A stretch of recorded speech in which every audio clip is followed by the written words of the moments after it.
We're going to start right where Stephen A. is at Jets camp, where Mark Sanchez and Tim Tebow have been battling every day.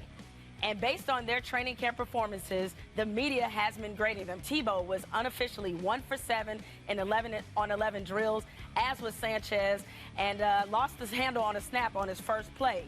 Now, with the media scrutinizing these guys so heavily, grades every single day, I'll start with you, Stephen A. Is it fair or unfair to grade Tebow and Sanchez every single day?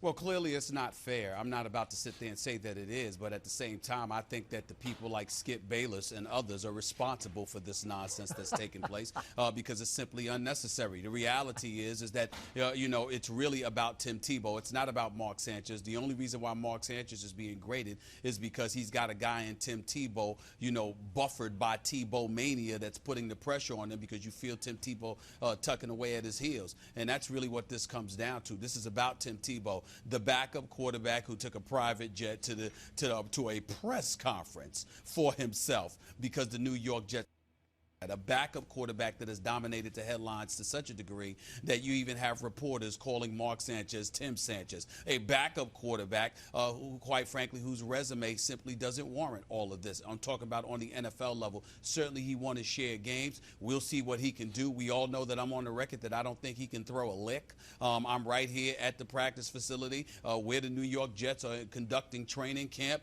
and if Tim Tebow asks me, I will tell him to his face. No disrespect whatsoever, but he can't throw. And that's really what this comes down to. Yet we're in a situation here where it's being celebrated and it's being monitored to the point where it has not only become unfair to Mark Sanchez, but it has also become unfair to Tim Tebow because of the Joker himself, Skip Bayless. That man right there, he has caused all of this for this kid because he has elevated him, he's buffered him, he's propped him up, and it's put unfair, undue pressure on Tim Tebow. It's not his fault. He has nothing to do with this. It's Tebow mania provoked and conducted and orchestrated by my partner, Skip Bayless. And when he comes plummeting down, crashing down to the realms of reality, and we all learn what he truly is, which is a marginal quarterback at best, Tim Tebow is going to have no one to blame more than Skip Bayless for the shrapnel of criticism that comes his way. It's really that simple. This is all a Skip Bayless creation right behind me.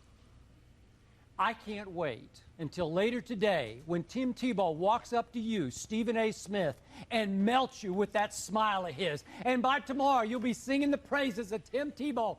I have been healed. I have seen the light. Tebow is the greatest. He should be starting for the Jets. That I'm predicting will happen later today. You do believe in dreams. Yeah, you do believe in dreams. Okay, yes, you do. Back to reality.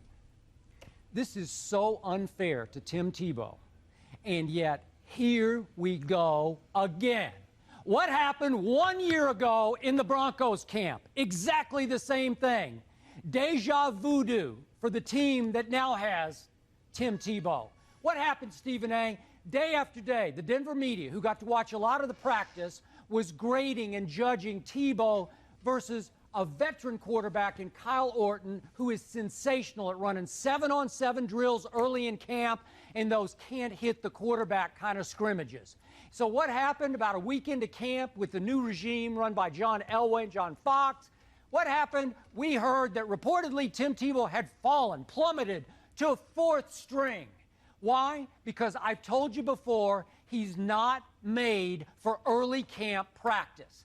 This is an instinctive playmaker. The bigger the stage, the bigger the stakes, the better Tim Tebow will play. You can book that because we saw it last year with our very own eyes. Is he the most accurate quarterback in the league? No, he is not. Has he improved? Yes, he has, and we're about to talk about that in the next question. But Stephen A. How would you know? How would you know he improved?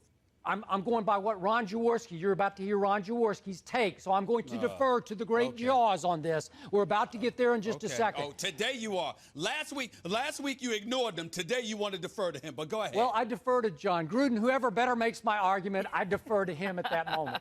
But in this case... I'm glad you admit it. I appreciate you admitting it. So now think about this. We are grading Tim Tebow up against a Mark Sanchez who clearly has much more rapport and experience with the Jets receivers, who knows the offense a little bit better, even though you got Sperano in the mix now, than Tim Tebow does.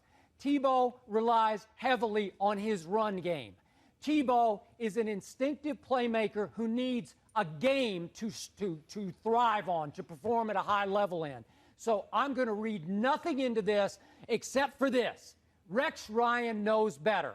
Rex can play along with the media all he wants. He can prop up Mark Sanchez all he wants, but we know that Rex knows that when it's time, when it's Thursday night football, fourth quarter, 92 yards away from pay dirt, that you better not bet against Tim Tebow. So Rex is not going to overreact to this the way Elway overreacted last year.